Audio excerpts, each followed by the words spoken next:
Cuando una persona muere, piensan que va a otros planos de la existencia.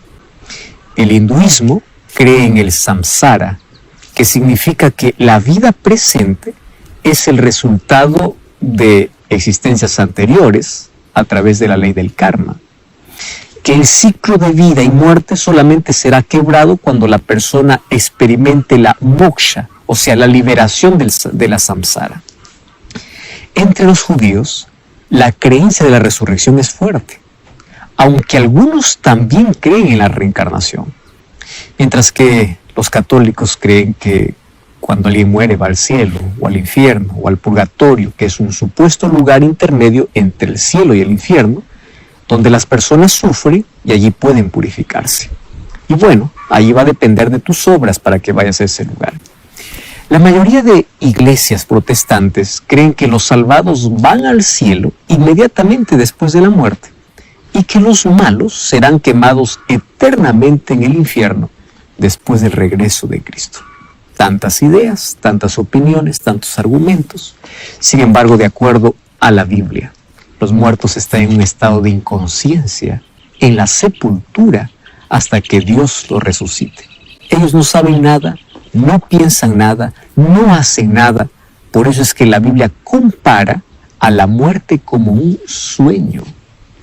Sin embargo, las personas quedan pues confundidas, porque en lugar de buscar respuestas en la Biblia, buscan en otras fuentes. Y claro que Satanás, que es el padre de la mentira, él crea confusión y lleva al ser humano a hacerle pensar todo lo contrario a lo que dicen las Sagradas Escrituras. Ahora, presta atención a lo siguiente. Hoy en día existen diversas respuestas en relación a lo que sucede cuando una persona muere. Ya te mencionamos algunas, solo por resumir. Algunos piensan así: el alma deja el cuerpo y va directamente a la presencia de Dios para ser juzgada.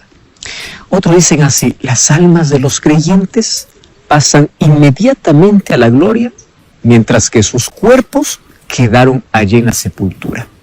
Los salvados van al cielo y pues los perdidos quedan en el infierno, allí vivos y conscientes, donde son atormentados y torturados todos los días. Otros dicen, pues cuando mueres te reencarnas y vives en otro cuerpo. Si te das cuenta, todas estas creencias tienen algo en común: inmortalidad del alma.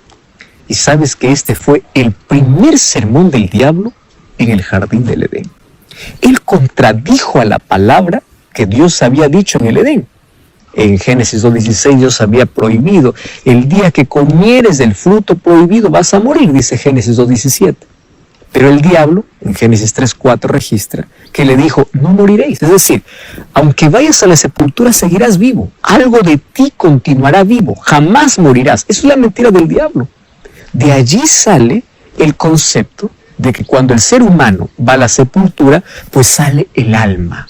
Y sale del cuerpo, que va a ir a vivir a otro lugar, va a otro plano de existencia. Veamos bíblicamente qué significa alma. ¿Sabes que en hebreo, que es el idioma original en el cual la Biblia se escribió junto con el arameo y el griego, la palabra alma en hebreo es nefesh? Aparece 755 veces en el Antiguo Testamento. En griego la palabra alma es psiche. Ahora, en el idioma original, alma, ¿sabes qué significa? Vida, persona, criatura o mente. Pero jamás una parte independiente del cuerpo humano. Ahora, ¿por qué necesitamos ir al idioma original para tener una mejor explicación de ciertas palabras? Aquellos que conocen más de un idioma saben que al momento de traducir una palabra de un idioma para otro, la palabra puede perder su fuerza, es más, o puede tener otros significados. Déjame colocarte un ejemplo muy simple, muy práctico. En español, la palabra exquisito puede significar delicioso, agradable. Yo puedo decir, hoy fui a almorzar, el almuerzo de hoy estuvo exquisito. Todos los que hablan español pues van a entender de que me gustó muchísimo. Sin embargo, la misma palabra exquisito en portugués significa extraño.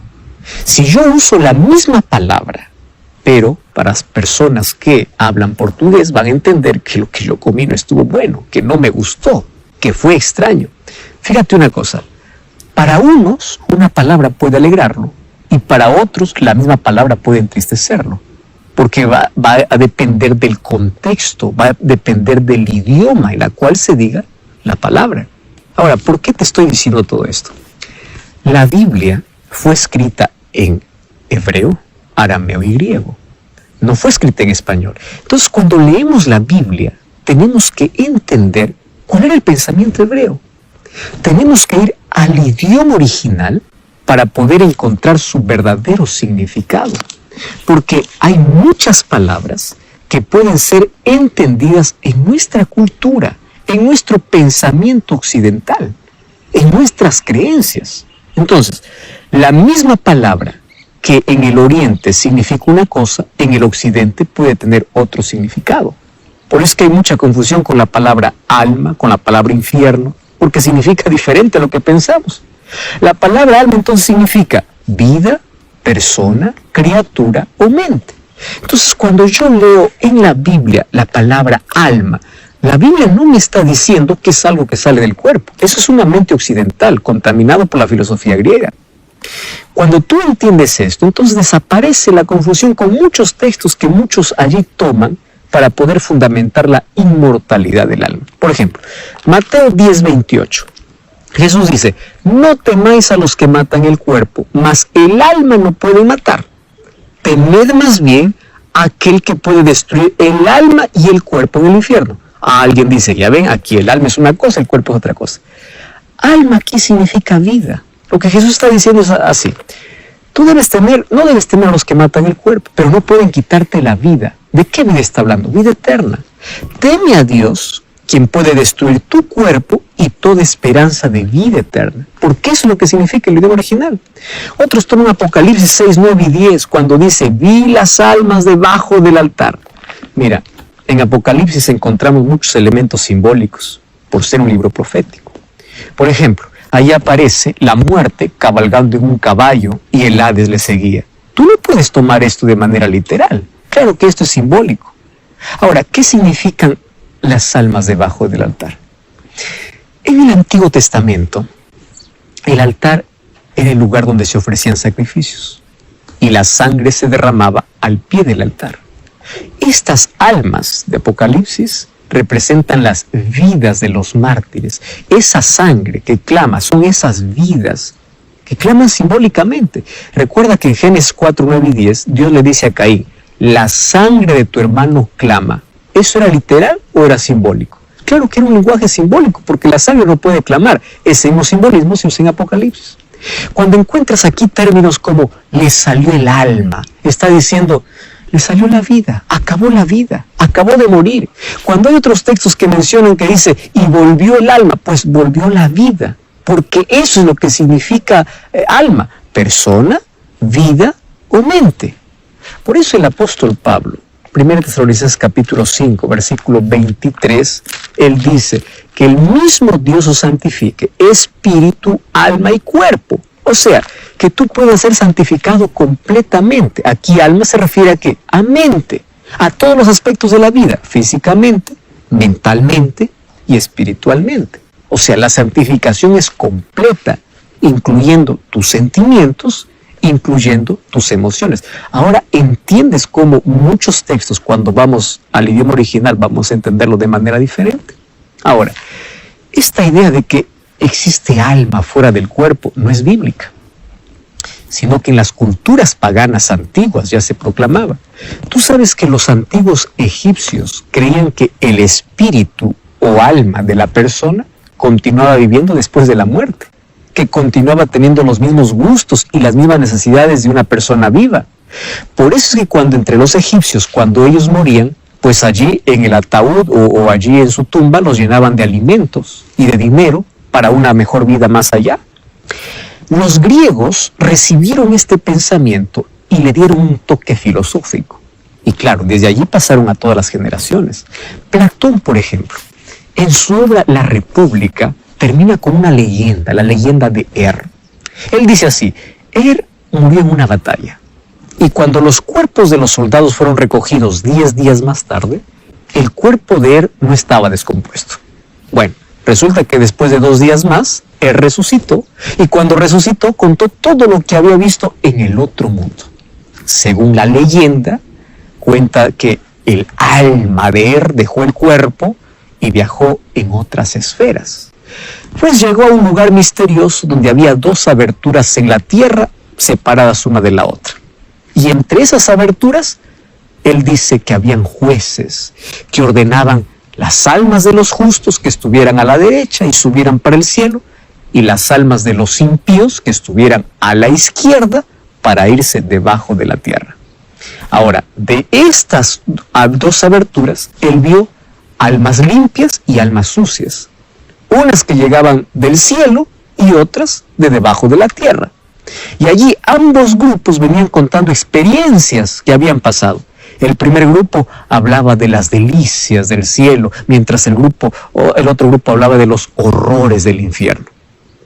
Supuestamente en la leyenda, después de un descanso de 7 días, los grupos eran obligados a continuar haciendo la elección de acuerdo con las encarnaciones pasadas.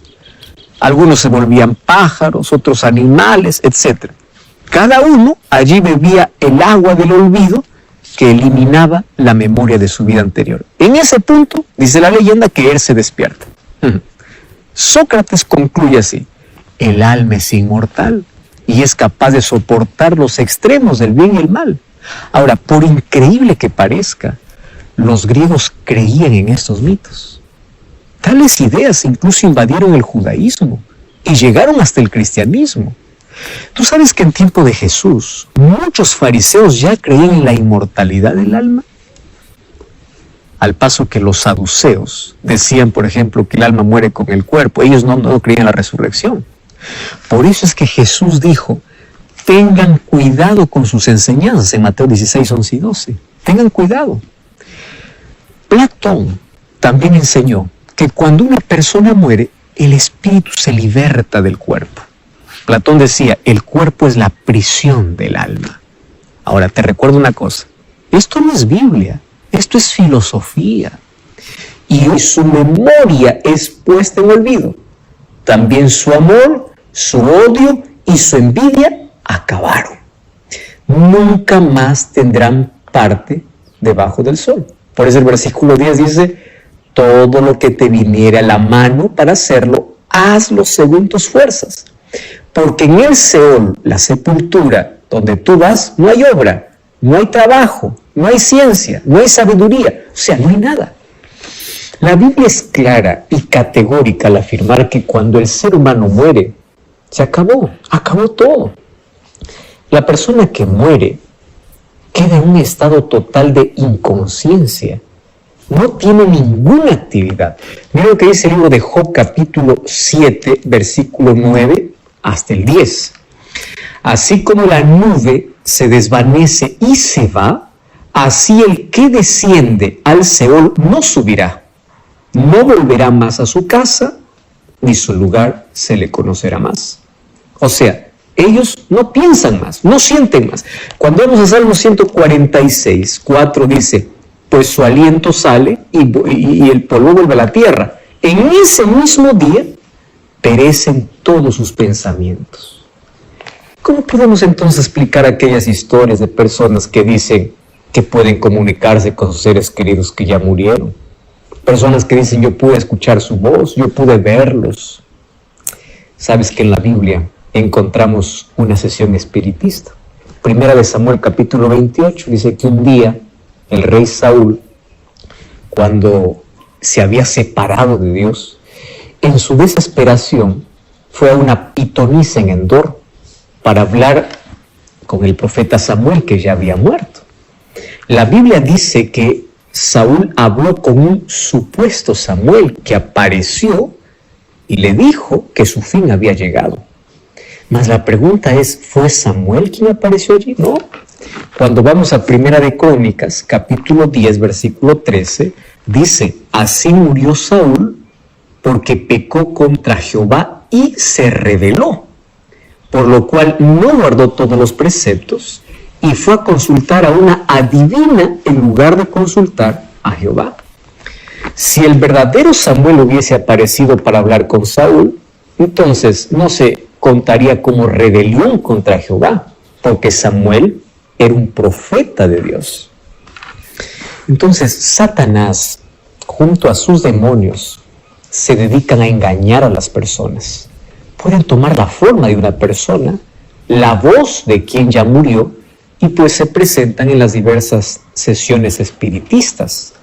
A veces inclusive se disfrazan de fantasmas, haciendo creer a las personas de que son almas que penan, son almas que deambulan, y así incluso dan credibilidad a fábulas, a leyendas, simplemente para contradecir lo que dice la Biblia. Mira lo que dice 2 Corintios capítulo 11, versículo 14, que el diablo puede disfrazarse como un ángel de luz. Dice, no os sorprendáis. O sea, aún pueden ser milagros sorprendentes. No todo milagro viene de Dios. Tú debes tener mucho cuidado. Si la Biblia no respalda aquella experiencia que estás viendo, no creas que viene del cielo. Sabes que la Biblia dice que los muertos están en sus tumbas. Ellos no saben nada. En la Biblia, la muerte es comparada a un sueño, pero sin sueños. Mira, Primera de Reyes, capítulo 2, versículo 10. Dice así, y durmió David con sus padres y fue sepultado en su ciudad. Está hablando de su muerte. ¿Recuerdas cuando Jesús en Juan 11, 11 al 15 dijo, vamos a despertar a Lázaro que está durmiendo, pero en sí había muerto? Hechos capítulo 7, versículo 60, al hablar de Esteban, dice que después de haber dicho, no tomes en cuenta este pecado, él durmió.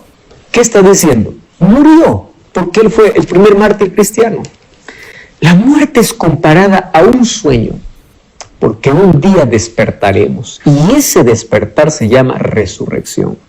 Jesús dijo en Juan 5:28 que todos los que están en las sepulturas resucitarán. Claro, algunos para vida eterna y otros para recibir la condenación en diferentes momentos. La Biblia en 1 Timoteo 6:16, 1 Timoteo 1:17 dice que solamente Dios es inmortal. La inmortalidad es un don de Dios, pero de manera condicional para el ser humano que acepta a Jesús. El ser humano se volverá inmortal cuando Jesús regrese, dice 1 Corintios capítulo 15, versículo 50. Hoy no.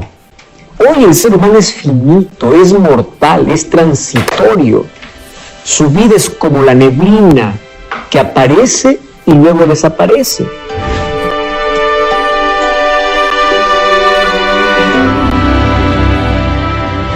Muchas personas toman la parábola que Jesús contó en Lucas capítulo 16 para decir de que cuando una persona muere va al cielo o va al infierno. Lucas capítulo 16, versículo 19 en adelante dice, había un hombre rico que se vestía de púrpura y lino fino y hacía cada día banquete con esplendidez. Había también un mendigo llamado Lázaro que estaba echado a la puerta y aquel estaba lleno de llagas, y ansiaba saciarse de las migajas que caían de la mesa del rico, y aún los perros venían y lamían las llagas. Y aconteció que murió el mendigo y fue llevado por los ángeles al seno de Abraham. Murió también el rico y fue sepultado. En el Hades alzó sus ojos, estando en tormentos, y vio de lejos a Abraham y a Lázaro en su seno. Entonces él dando voces dijo, Padre Abraham, ten misericordia de mí. Envía a Lázaro que moje la punta de su dedo en agua y refresque mi lengua, porque estoy atormentado en esta llama. Pero Abraham le dijo, hijo, acuérdate que recibiste bienes en tu vida, y Lázaro ahora recién está siendo consolado y tú estás atormentado. Además, hay una gran cima puesta entre nosotros, de manera que los que quisieran pasar de allá a acá no pueden, ni de aquí para allá. Entonces le dijo, te ruego pues, Padre, que envíes a la casa de mi padre un mensaje, porque tengo 5 hermanos, para que les testifique a fin de que no vengan también a este lugar. Y Abraham le dijo, a Moisés y a los profetas tienen, óiganlos. Él entonces dijo, no, Padre Abraham, Pero si alguno fuere de ellos entre los muertos, se arrepentirán. Mas Abraham le dijo, si no oyen a Moisés y los profetas, tampoco se convencerán, aunque alguno se levante de los muertos. ¿Sabes que muchas personas sustentan la idea de que cuando una persona muere, va al cielo, basándose justamente en esta parábola que Jesús contó? De paso, era una parábola conocida en ese tiempo, una historia conocida. En la parábola del rico y Lázaro, hay varios puntos que nosotros tenemos que comprender. Mira, en primer lugar, una doctrina no se basa en una parábola, porque las parábolas tenían un objetivo principal, y era mostrar una lección espiritual. Jesús contó varias parábolas que tenían que ver con el día a día de las personas, o historias que las personas conocían. Esta es una historia conocida en su tiempo. Jesús tomó eso para dar una lección espiritual. Por ejemplo, la parábola del rey que invitó a las bodas de su hijo y nadie de los invitados fue. Esto no era un asunto real. Esto fue una historia creada. ¿Para qué? Para poder mostrar una lección espiritual. Sin embargo, si alguien quiere fundamentar su doctrina en parábolas, va a entrar en serios problemas. ¿Por qué razón? ¿Cómo fundamentaría el carácter de Dios tomando la parábola del juez injusto? ¿Te das cuenta? Qué peligroso es entrar allí. Veamos algunos detalles de esta parábola. En primer lugar, en esta historia, quien se salva no es por creer en Jesús, sino se salva porque vivió en la miseria. Y eso está en contra de la Biblia, porque la Biblia dice que la salvación no es porque lo pasaste mal aquí, ahora vas para el cielo. No, la salvación es por creer, no por la condición que viviste en la tierra. Número 2, ¿dónde queda el seno de Abraham? ¿De qué tamaño es ese seno para poder recibir a todos los que mueren en Cristo? Fíjate una cosa, si el seno de Abraham es el lugar a donde van los creyentes, entonces, ¿dónde fueron los que murieron antes que Abraham? Tú sabes que el libro de Hebreos, capítulo 11, presenta una galería de hombres y mujeres de fe. Y entre ellos, pues se encuentra Abraham, Hebreos capítulo 11, versículo 17. Sin embargo, el versículo 39 dice que ninguno de ellos recibió lo prometido. Es decir, ninguno fue al cielo, ninguno recibió la recompensa. Eso significa que estos hombres y mujeres llenos de fe descansan en sus tumbas esperando la resurrección de Jesús. Número 3. Jesús dijo en Mateo 5:17, no penséis que vine a anular la ley y los profetas. Si Jesús quería enseñar que una persona cuando muere va al cielo o al infierno a través de esta parábola, entonces estaría anulando todo lo que los profetas dijeron. Estaría anulando todas las enseñanzas del Antiguo Testamento. Y Jesús dijo, no he venido para anular la ley o los profetas. Número 4. Si esta parábola estuviera describiendo lo que sucede cuando una persona muere, entonces significa que el cielo está cerca del infierno, que ambos grupos pueden conversar. Entonces la pregunta es, ¿quién es feliz mirando a la otra persona que está en sufrimiento eterno? ¿Te das cuenta que esta parábola tenía solamente una lección específica? ¿Qué cielo es ese que está cerca del lugar de tormento, viendo que las personas allí se consumen día a día? Eso no es el cielo. Número 5. Si el concepto que se tiene de alma, ¿qué es alma? Alma es aquello que sale del cuerpo. Esto significa que el alma no tiene cuerpo. El alma es, no sé, algún espíritu. ¿Por qué entonces aquí en la parábola aparece, si es que supuestamente es un alma, teniendo sed? Diciendo, por favor, manda que moje un poquito su dedo en el agua que ponga en mi lengua. No se trata entonces de algo que sale del cuerpo. Otra cosa, si las personas cuando mueren van en cuerpo completamente al cielo o van al infierno, significa que ya fueron juzgadas. Entonces, ¿para qué existiría el juicio final? ¿Qué sentido tiene dejar el cuerpo de lado si los salvos van a recibir cuerpos glorificados cuando Jesús viene? Eso dice la Biblia. ¿Qué sentido tiene la resurrección Si cuando una persona ya va para el cielo, cuando muere para poder recibir su recompensa, entonces ¿a quién va a resucitar Cristo cuando viene? ¿Qué sentido tiene la resurrección que la Biblia está enseñando? ¿Para qué Jesús vendría a resucitar a los muertos si ya todos están disfrutando de su recompensa? ¿Para qué? Apocalipsis capítulo 22, versículo 12 dice: he aquí yo vengo pronto y mi galardón conmigo. Galardón significa recompensa, para recompensar a cada uno conforme fuera su obra. Es decir, nadie recibe recompensa adelantada. La recompensa se dará cuando Jesús regrese.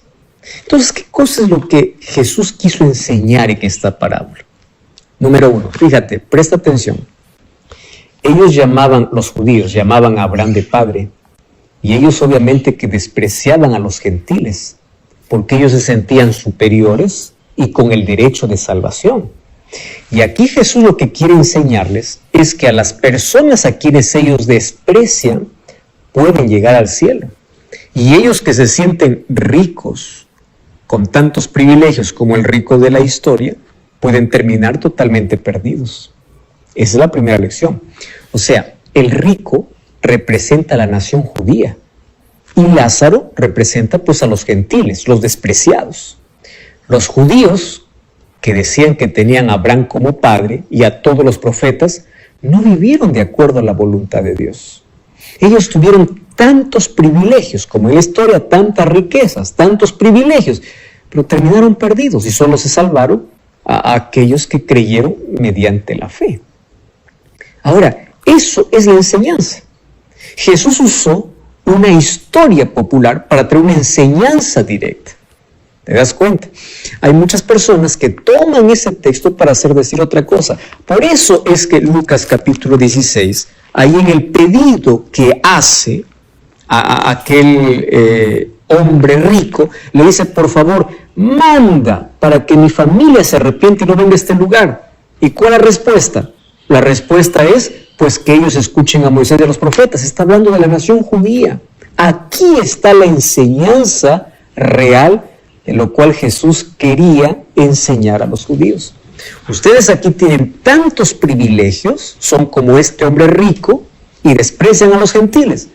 Tengan cuidado, porque no vaya a ser que después de tanto privilegio ustedes terminen perdidos y los gentiles terminen salvos, porque ellos van a creer. Recuerda que la salvación aquí no es por creer, porque es una parábola. Aquí la salvación es porque uno tiene privilegios y el otro no tiene. Cuando la Biblia dice que la salvación solamente es por creer en Jesucristo.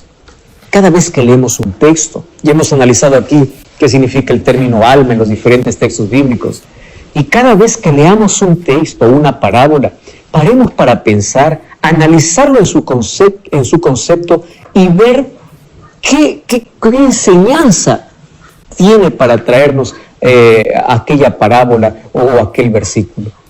Seamos lectores profundos, no superficiales, y comparemos una enseñanza a la luz de toda la palabra de Dios. Solamente así llegaremos a una interpretación correcta. Por eso pedimos siempre la dirección del Espíritu Santo para que nos ayude a la comprensión de este tema. Sin embargo, Pablo tiene otras cosas para decirnos en cuanto a la muerte.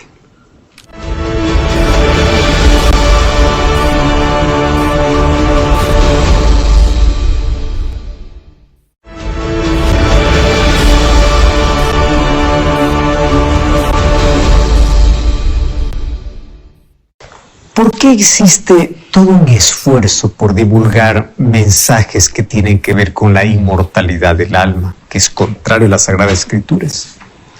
Por una razón, porque si el alma no muere, no hay por qué preocuparse tanto en esta vida.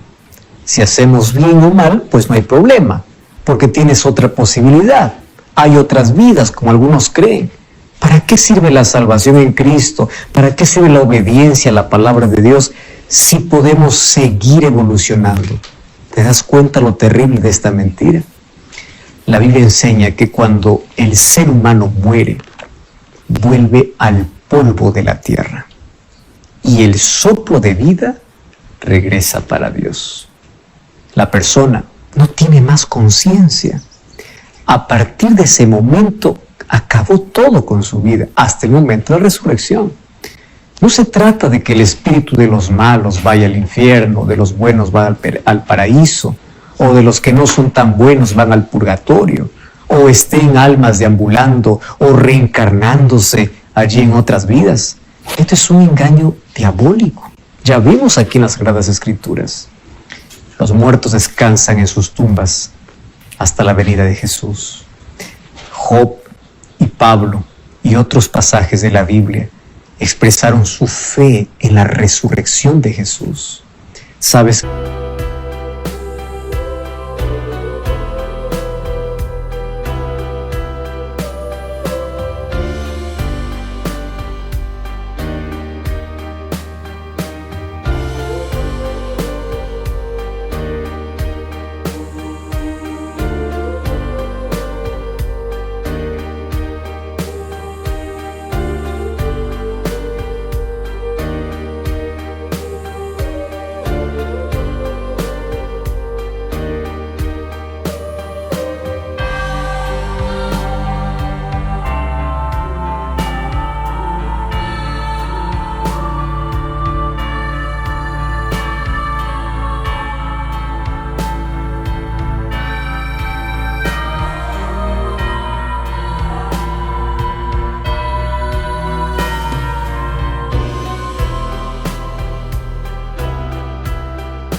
Que Job decía en Job 19:25, yo sé que mi Redentor vive y al fin se levantará sobre el polvo. ¡Qué esperanza gloriosa! Pablo, cuando escribió a Timoteo, en 2 Timoteo 4, 7 y 8, él decía, he peleado la buena batalla, he acabado la carrera, he guardado la fe. Por lo demás me está guardada la corona de justicia, la cual me dará el Señor juez justo. ¿Cuándo? En aquel día. Y él dice, y no solo a mí, sino a todos los que aman su venida. ¿Cuándo? En aquel día, en la venida de Jesús. Él no dice, pues ahora voy a morir y voy a disfrutar del paraíso. Él no dice, mi recompensa voy a recibir ahora. No, dice en aquel día. ¿Qué día? No existe otro día que la segunda venida de Jesús. Muchas personas creen que cuando Jesús le dijo al ladrón arrepentido en Lucas 23:43, de cierto te digo que hoy estarás conmigo en el paraíso, muchos piensan que Dios llevó ese mismo día al ladrón allá al cielo. Mira, la promesa de Jesús le hizo ese día. El texto dice así, de cierto te digo hoy, o sea, ese día, tú estarás, es tiempo futuro. Cuando vamos a Juan capítulo 20, versículo 17, dice que cuando Jesús resucitó y se encontró con María, le dijo, no me toques porque aún no he subido al Padre. Entonces, si Jesús no subió el día viernes cuando murió, incluso después de su resurrección dijo que no había subido, ¿cómo es que pudo haber llevado en el mismo día a aquel ladrón al cielo? ¿Te das cuenta? Ahora, él descansa en su tumba, seguro de que cuando Cristo regrese, su tumba se abrirá y resucitará para vivir eternamente junto a los redimidos. Jesús murió en nuestro lugar y Él derrotó a la muerte en su propio terreno. En Apocalipsis 1:18 le dice a Juan, no temas, porque yo tengo las llaves. Llaves significa autoridad. Tengo las llaves de la sepultura. La muerte fue vencida. La resurrección de Cristo nos dio la garantía de vida.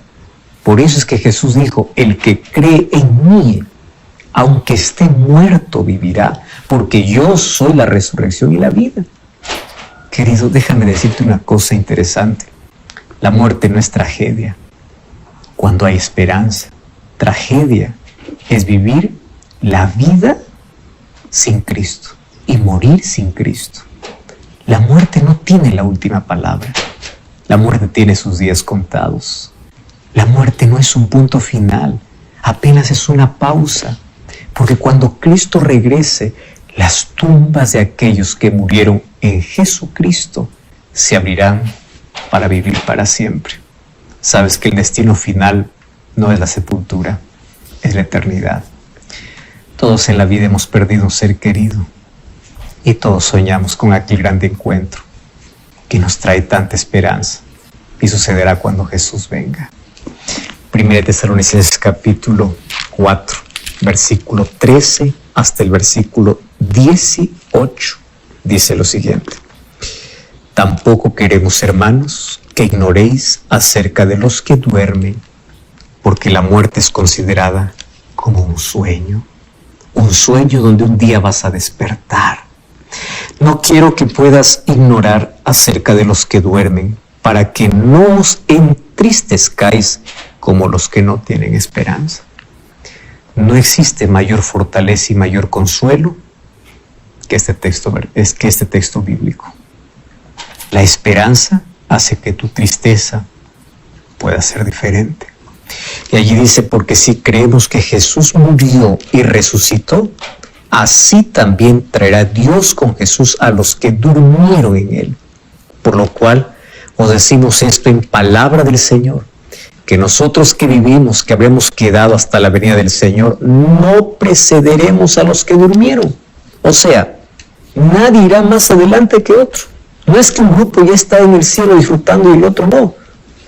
Versículo 16: porque el Señor mismo, con voz de mando, con voz de arcángel y con trompeta de Dios, descenderá del cielo, y los muertos en Cristo resucitarán primero. Luego nosotros que vivimos, dice Pablo, los que hayamos quedado, seremos arrebatados juntamente con ellos en las nubes para recibir al Señor en el aire, y así estaremos para siempre con Él. Está hablando de un arrebatamiento glorioso, no en secreto. Versículo 18: por tanto, alentaos los unos a los otros con estas palabras. En la vida, cuando enterramos a alguien que amamos, nuestro corazón se hace pedazos. Los recuerdos duelen. Y la muerte, cuando llega, destruye para siempre aquello lindo que teníamos con aquella persona que perdimos. Sin embargo, la muerte nos abre una herida.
Todas aquellas heridas abiertas cicatrizan.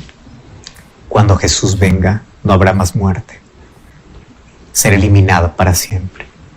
El libro de 1 Corintios capítulo 15 dice que ese enemigo será eliminado. Todos soñamos con la venida de Jesús, porque la venida de Jesús no solamente trae un mundo nuevo, trae un final para todo aquello que nos causa dolor. Probablemente has perdido a muchos seres que amas en la vida. Y aquí el apóstol Pablo, 1 Tesalonicenses capítulo 4, menciona por lo menos 5 puntos importantes que debemos saber. Número 1, por favor, no quiero que ignoren acerca de los que duermen. ¿Qué cosa es ignorar? Pues no conocer.